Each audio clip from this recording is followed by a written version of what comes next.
It's springtime and I'd love to work on the Volvo, but something's come up. And that something is a friend of mine's 1998 Lotus Elise. Now, it may look like an Exige, but I'm not entirely sure what the differences are there. My understanding is, yeah, it's a 98 Elise. It's got a body kit on it, and it does wear some badging for the Exige. But again, I'm not entirely sure where the differences are between the two, but feel free to drop a comment and direct me in the right direction what they are and what's actually different between the two. In this particular case, this has a fiberglass body kit. This was originally, from my understanding, a right-hand drive. It's been switched to a left-hand drive. In addition to that, I believe it has a set of upgraded cams. It has a aftermarket header and an upgraded radiator, and I believe an upgraded heater core. Beyond that, I think everything else is what you would consider stock Lotus, but I'm sure there's a lot of variants and a lot of changes there, like the headlights are from a motorcycle, so there's a lot of little tweaks here and there. They may not exactly line up with the OEM Elise. One of the main concerns my friend was having was the vehicle wasn't cooling down. It's essentially overheating, and that was on hot days. But basically, he was thinking that the fans weren't working correctly, and we would dig into that and kind of figure out what's going on. Some of the early pictures he sent me, you could see the fans. They looked kind of small for the size of the radiator, but there was two of them. But I don't necessarily think that they were working maybe at all or as efficient as they should be. So to get to that, we got to basically pull that whole front clam right off. Now that means inner fenders, we take off the fuse box off the passenger side inner fender, and obviously the mounting bolts, and this whole front fiberglass section comes right off. It's actually not too bad, but it is tedious, and in these scenarios when you have an aftermarket body kit, it's not always done with the same hardware or the right hardware. So that's more of the bigger problem than anything else. And of course, fighting with stripped retainers or plastic insert retainers that someone thought was a good idea is always part of that fun. So one of the things that I didn't really realize this car had was a set of coilovers. Now, I believe they're a factory set of coilovers, and you can kind of see the heritage of the Lotus brand in these vehicles, right? It's full like aluminum chassis, basically like square aluminum tubes. It does have a fiberglass front nose cone or air duct slash crash support or crash area, but they're basically like a race car, right? Like they're set up to be a performance vehicle, which is really, really cool to see. So as you can see here, there's a little bit of wiring that someone had done, and you can see how bad some of these modifications are. Sure, there's a quick coupler, that's great, but those wires just have some red electrical tape over it, and that power wire is not even connected to the positive connection of the battery, never mind the fact that it had a tube fuse in it. Those are the fans. Basically, this is the radiator flipped upside down. There's two fans mounted from the bottom. Now, the way these are wired up, they were wired up to be pullers, which means it's trying to pull the air through the radiator, and that would mean in this vehicle that it's trying to push it out of the front of the grille. Now, that is backwards. That is not how this is supposed to work. We want to push it. We want it to come in the face of the grille and then out of that hood area. The other part of this is they're basically like a 9-inch fan is what I had mentioned and maybe note later on in the video, although if you look there, it's a little bit over 8, so we'd probably call them a 9-inch fan. And here I just do a quick little test with a Milwaukee battery. So that's an 18-volt Milwaukee battery. They're basically known to hold their amperage and provide a good 18 volts until, you know, complete dead battery life. So yeah, just giving the positive as it was ran in the car and how the car was wired. You can see with the cardboard, it barely comes off of there. And then during this, I was surprised to see it only come off in certain sections of the fan, which was really odd to me. So it was like the fan, because of the air gap to the radiator, was actually causing like a lull in the airflow. So it would just circulate around the fan. So that means no airflow through the radiator, which means these fans are pointless. They're not gonna function well. Right? Like, it barely blows off a piece of cardboard. It's cardboard. This should be super simple. Look at that. It's just basically humming around. So yeah, approximately, you know, a 1/4 inch gap between the radiator and the fan, which would also make this not effective, right? We need to have that sealed if we're gonna have air that we're gonna force through a radiator. So between the air gap and the radiator fans, the fact that they were wired to be pullers, not pushers, they weren't even connected to the battery, and both fans ran through one relay, this all builds up to an inefficient and an inoperative fan and cooling system. Here we have the two fans. This is what we've upgraded to. We actually tried to run a dual 12-inch fan setup. Now, unfortunately, there's just not enough real estate on the radiator. Now, this is an upgraded radiator, so it's thicker than the factory one, but it's not necessarily wider or taller. It's still about 12 inches from the top to the bottom of the core. And that means that we're a little limited. We can't put two 12-inch fans side by side. So here we have a 12-inch fan and a 10-inch fan, and they're just, you know, sitting right beside. Now, basically, what I've done there, it's basically two-sided tape, and that's creating just a small little surface area so we can get a good seal to the radiator. So that way we don't have a lack of sealing / airflow getting out past the side of the radiator. So this is a 10-inch spall fan. All right, we've got our cardboard. We'll just do it the way it's supposed to be. So negative to negative. They actually make adapters for this, which would be a lot nicer, but as opposed to the hokey stuff we got going on, but that's fine. All right, so we'll turn on the fan. There we go.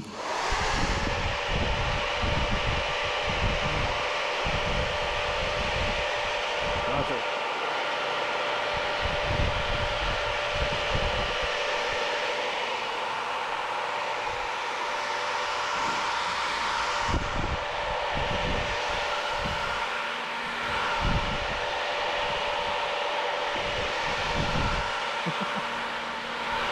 That works pretty good.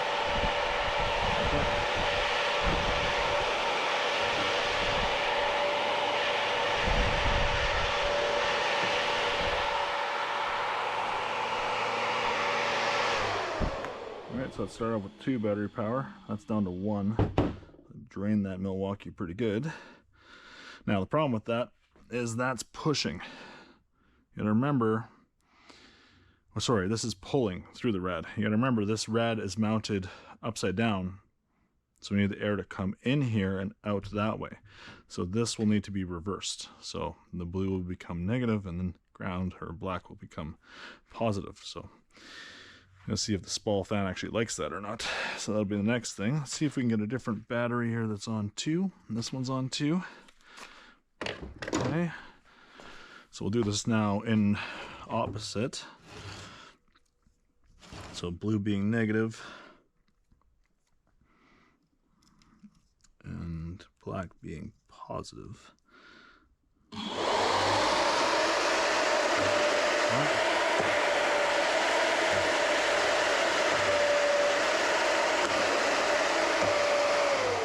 So works really, really good. All right, so we got to reverse that one, but it works fine. Okay, now we're going to do this bigger fan, which is a 12-inch Spall fan, which is really large. Okay, cool. And now we've kind of pre-wired it. Now, to be honest, I forgot about direction, so I might have actually put this in backwards, but it's okay. We can run a negative controlled relay. That's totally possible. It's not like it's impossible. It's okay. So which we just probably fuse the positive side right to the battery and then run the relay as a ground controlled, which could still work just fine. All right, so we're gonna put this in here. That's obviously on ground. This is on positive. Same idea.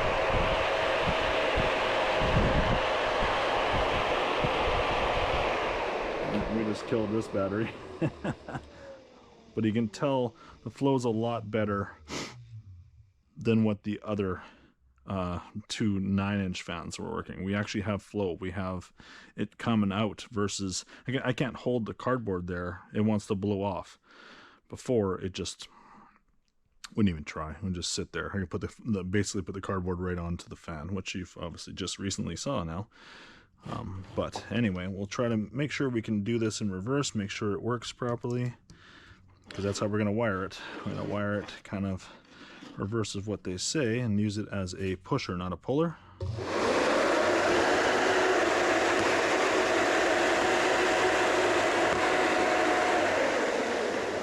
So again, works fantastic. Cool. So we are going to run this a little bit different. So our ground control will come out of the relay, and our positive wire, which is the black wire out of this scenario, is going to go right to a fuse to the battery. So it doesn't really matter. You can run the positive side or the ground side.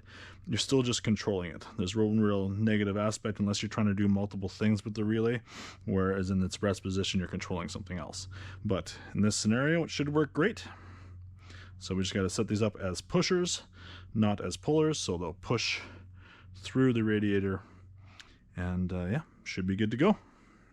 So these fans are wired up with an individual relay going right directly to the battery. Now obviously the battery in this car is right in the front. It's just behind the radiator, so to speak, closer to the cabin area. So that way it's good routing. That's relatively simple. What we did for a controller is we're running an aftermarket controller that is using a temperature sensor on the upper rad hose with an adjustable rheostat or selection, so to speak, at the in the back of the car, so we can adjust when those fans come on, so we're not stuck to you know, what the ECM would say or what the ECM would demand. So we've pulled off the rear clamshell here. One of the other concerns that my friend had was that the engine heat shield, or the shield between the bulkhead and the engine, was deteriorating and falling apart. It was just a foam section, maybe a 1/4 inch thick foam with like a tin outside. And because the header runs really close to the firewall or the bulkhead, it was basically burning, so to speak. The foam had deteriorated completely and like pretty much melted, and you know, it's definitely not effective. It didn't work very well. So here we're just pulling it right all the way out, and one of the products that we used to fix this, or a couple of the solutions that we used to fix this, was something called Boom Mat. It's a fantastic product. It's basically a tin with insulated backing, just shy of a 1/4 inch for thickness, but it does withstand higher temperatures than this foam, which I believe is about 1700 degrees Fahrenheit. So yeah, it's obviously much better, and it being new will work a lot better than what we're pulling off here. One of the other solutions that we went into was using a header wrap on the header. Obviously, it's just open, and if you have that header open, we're just going to bake that whole area like crazy. So one of the ideas was to, well, if we wrap that whole header and basically wrap it right to the muffler, we can keep that heat within the header, and we don't lose that heat towards the bulkhead. Now, I would not suggest to ever header wrap a header on a Lotus on the car. That was probably one of the downfalls of this repair. It was relatively difficult. It's a lot of standing on your head to start to actually do the header wrap. And then there is so many wraps, so many passes around each tube that, yeah, having that header off and doing it in front of you would obviously work a lot better than standing on your head and trying to get it done.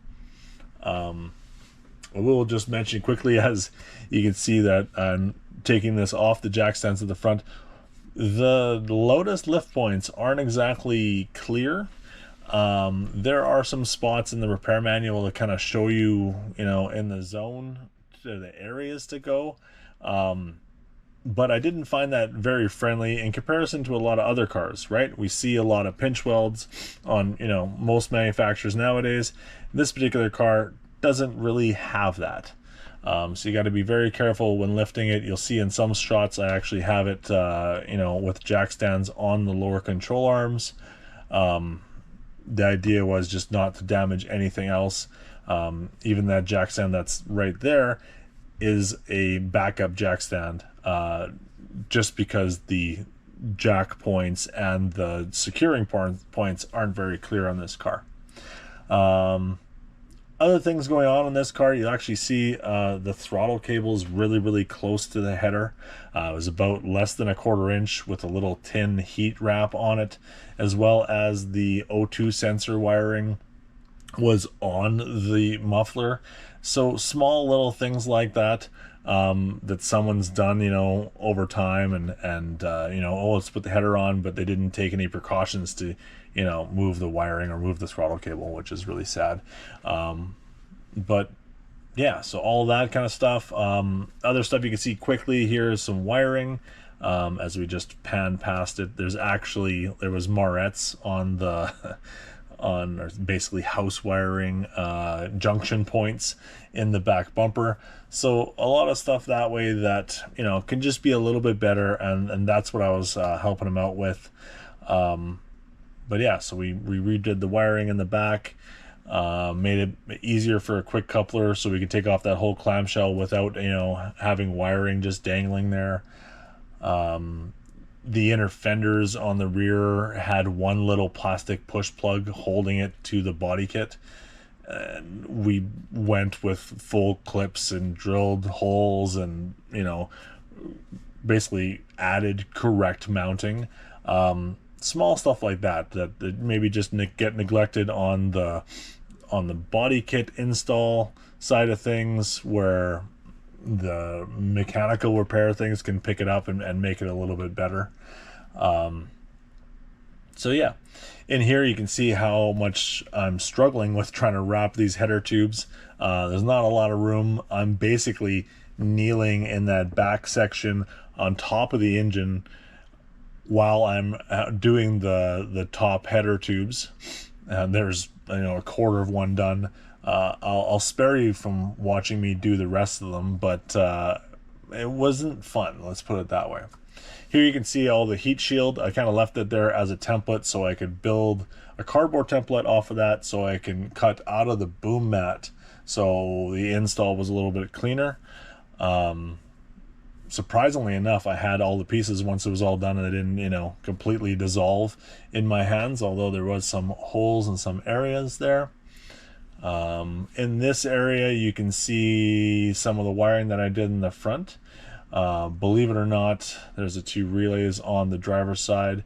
On the right hand side, there was actually a wire sticking into one of the fuse boxes, so I rerouted that. Small little things that the car kind of need a little love to take it from where it was. So here you can see the boom mat on the back of the firewall. It's a fantastic product. I actually finished it with a little bit of tin tape, just kind of clean up the edges, because obviously you get a side profile of it and you'll see that insulation backing. So yeah, it does have like a tin tape all around it, but really it's heat tape. It's meant to take care of this, meant to be in that area. So that's fantastic. And as well as that header wrapped header, you can see how many wraps there are per tube. So hopefully you can appreciate how much effort went into that. But more importantly, it does function really well, and it does maintain a lot of heat into the header and not into the engine bay, which is really where we're going to try to, make it a little bit better in the thermal efficiency area. So here you can see that whole tube, basically up to the muffler all wrapped. I will suggest, if you are doing any kind of header wrap, definitely follow the instructions. This one is a titanium wrap. They say you don't need to wear any PPE. You should definitely wear a respirator. It is not friendly to breathe.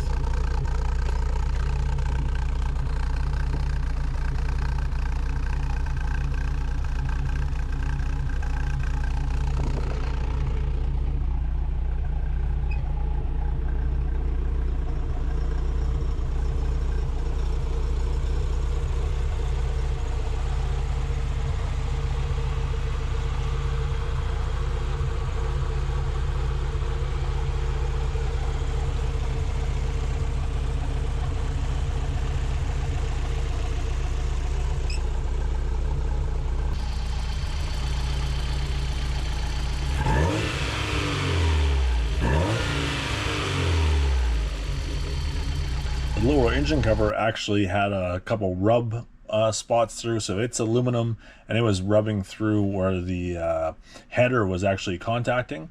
So I went ahead and clearanced that whole area, as well as another area which you'll just see briefly in that black section, that where the exhaust was also rubbing through, really just to try to give it more space, let it breathe, and have it not rub or cut through the wrap, as well as good fitment, never mind rattles.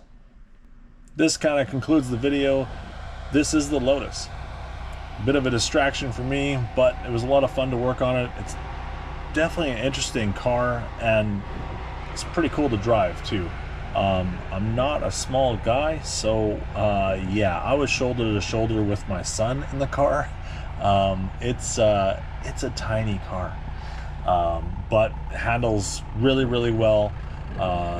Quite a bit of power out of that little 4-cylinder, especially with those cams, and really interesting car to work on.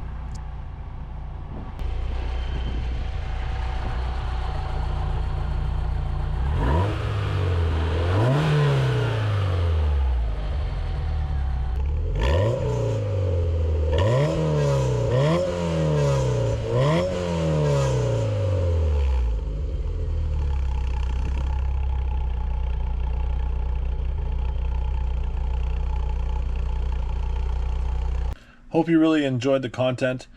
We are going to get back to the Volvo because, well, it's spring. We got to get this thing going. The transmission might be out right now, and there's some other stuff going on. So please follow if you haven't already. Appreciate you. Thanks for watching.